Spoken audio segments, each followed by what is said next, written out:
Pada kesempatan kali ini kami akan membahas mengenai sejarah Perang Etruska. Sejarah paling sering ditulis oleh para pemenang, Etruria ditaklukkan dan berasimilasi dengan Kekaisaran Romawi yang berkembang pesat di Eropa. Begitulah sejarawan kuno menulis tentang sejarahnya. Etruria tak lebih dikenal dari kesohoran Romawi yang ditulis berjilid-jilid oleh banyak sejarawan, mulai dari sejarawan kuno hingga sejarawan kontemporer.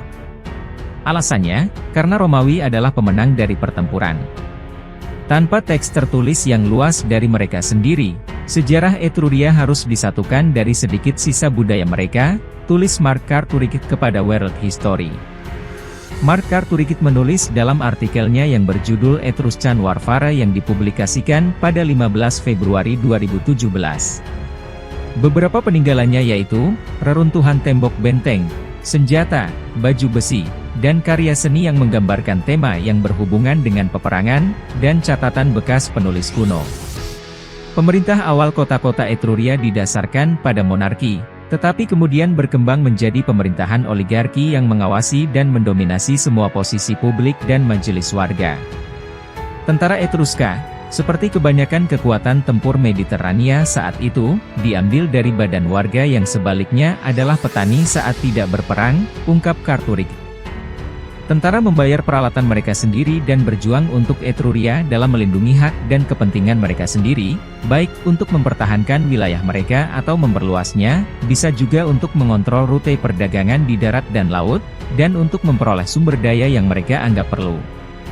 Armor terbuat dari perunggu dan berbentuk pelindung dada, pelindung kaki untuk melindungi kaki bagian bawah, helm, dan perisai bundar, seperti hoplite dalam peperangan Yunani. Hoplite umumnya lebih ringan dan lebih efektif daripada perunggu, bahan yang mudah rusak seperti itu tidak akan bertahan seperti yang telah dilakukan oleh baju besi perunggu. Senjata utama adalah tombak perunggu dan pedang bermata dua.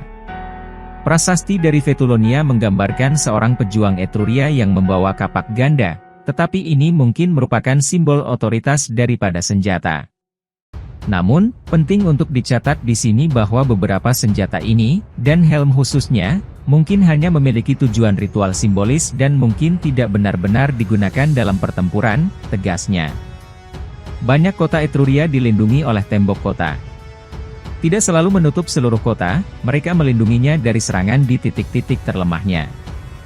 Bagian dari dinding benteng bertahan di Cerveteri, Tarquinia, Veii, Fulci, dan kota lainnya, terbuat dari batu bata lumpur di atas alas batu atau seluruhnya dari balok tufa, sebagian besar berasal dari abad ke-5 sebelum Masehi. Tembok itu bisa bertahan dari serangan berkepanjangan dibuktikan dengan pengepungan Romawi selama 10 tahun di Veii antara tahun 406 dan 396 sebelum Masehi. Lanjutnya, tentara Etruria yang terdiri dari tentara paruh waktu, mungkin direkrut berdasarkan kekerabatan atau keanggotaan klan, terbukti bukan tandingan tentara Romawi. Tentara Romawi lebih profesional dan dinamis secara taktis yang mampu memanfaatkan sumber daya yang lebih besar, baik laki-laki maupun peralatan. Pada tahun 281-280 sebelum Masehi, kemenangan bagi tentara Romawi melawan orang-orang seperti Tarquinia, Orvieto, dan Fulci. Dapat disimpulkan bahwa sebagian besar Etruria akhirnya jatuh di bawah kendali Romawi. Melalui campuran diplomasi, aliansi, gencatan senjata yang berkepanjangan, dan kekuatan militer, Romawi telah memantapkan diri mereka sebagai penguasa Italia. Terima kasih sudah mengikuti video-video kami, jangan lupa share, like dan subscribe agar bisa selalu mengikuti update video dari kami.